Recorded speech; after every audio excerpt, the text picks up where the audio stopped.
Dan ternyata, apa yang berlaku mengikut tafsiran Nabi Yusuf benar-benar terjadi.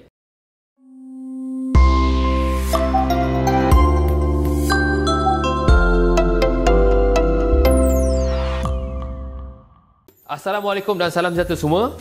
Anda sedang menonton siri ilmu pelaburan Patuh Syariah episod yang kedua. Siri video yang dibawakan oleh Bursa Malaysia dan V College sebagai content partner. Saya Helmi. Dalam episod pertama, saya telah kupas kepentingan pemilikan atau ownership kan? Jadi hari ini saya akan berkongsi dengan anda satu lagi topik mengenai tabiat kewangan, iaitu kepentingan menabung. Kenapa? Sebab ramai rakyat Malaysia sekarang kurang tabiat menabung.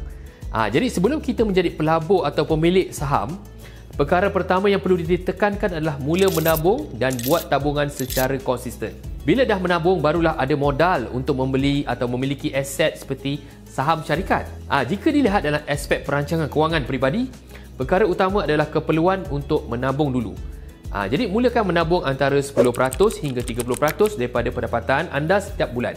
Ia bagi membantu sekiranya berlaku apa-apa krisis ataupun perkara-perkara yang tidak dijangkakan. Ada tak kisah mengenai menabung yang boleh kita semua ambil iktibar daripada Al-Quran?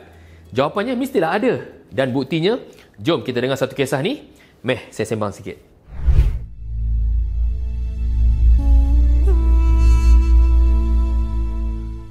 Kisah ini merupakan kisah Nabi Yusuf AS dan diceritakan dalam Al-Quran Surah Yusuf ayat 43 hingga 49. Ceritanya macam ni. Pada satu hari, Raja Mesir mendapat mimpi yang pelik dan beliau cuba bertanya kepada para pembesarnya. Tapi, tak ada yang mampu nak menafsir mimpi Raja Mesir tersebut sebab mimpinya agak bercampur aduk. Cuma kebetulannya, ada seorang bekas banduan yang mengenali seseorang yang mempunyai kebolehan menafsir mimpi. Yang tak lain tak bukan, beliau adalah Nabi Yusuf AS. Jadi antara kepakaran Nabi Yusuf termasuklah bidang ekonomi dan menafsir mimpi. Jadi bekas banduan penjara tu bertanya kepada Nabi Yusuf mengenai tafsir mimpi Raja Mesir. Maka Nabi Yusuf telah menafsirkan mimpi Raja Mesir akan ada petanda bahawa krisis besar akan melanda di negara Mesir dalam bentuk kemarau. Dan Nabi Yusuf menasihatkan Raja Mesir serta rakyatnya membuat segala persiapan bekalan makanan. Itu dengan bercocok tanam berturut-turut dan memastikan bahawa sebahagian saja tanaman itu digunakan untuk pemakanan. Manakala selebihnya simpan lagi untuk 7 tahun berikutnya. Kerana akan berlakunya kemarau dan segala jenis krisis akan terjadi.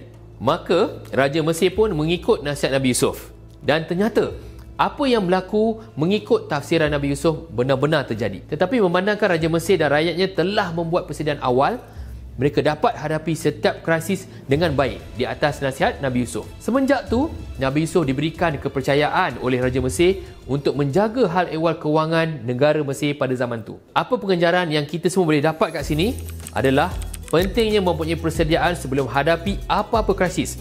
Sebab bila bercakap mengenai setiap krisis ni, memang boleh terjadi kepada siapa sahaja seperti diberhentikan kerja, krisis kewangan, kos perubatan melambung dan pelbagai lagi termasuklah masalah pandemik COVID-19. Jadi bagaimana untuk membuat persediaan dalam menghadapi sebarang krisis? Nak tak nak, caranya memang kita semua perlu menabung walaupun kita berada di zaman moden teknologi canggih sekalipun. Prinsip yang diterangkan dalam Al-Quran sejak 1400 tahun yang lepas memang masih relevan hingga sekarang. Jadi dah lama rupanya nasihat-nasihat yang menggalakkan sifat menabung ni. Apabila kita kaitkan kisah dalam Al-Quran ni dengan dunia pelaburan, tabiat dan disiplin menabung ni merupakan perkara utama kerana bila kita menabung, kita telah pun menyusun pelan kewangan supaya kita akan lebih stabil dan terancang.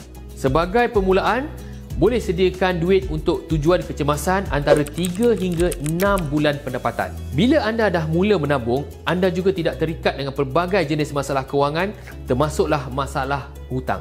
Sebab kenapa ramai orang terikat dengan hutang pun semuanya gara-gara kurang menabung.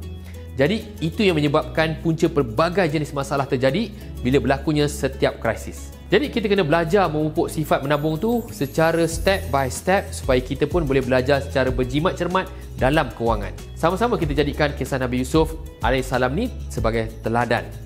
Jadi bercerita mengenai topik hutang, InsyaAllah nanti saya akan kupaskan dalam episod yang seterusnya. Okey, setakat ni sahaja daripada saya. Terima kasih dan jumpa lagi di episod seterusnya.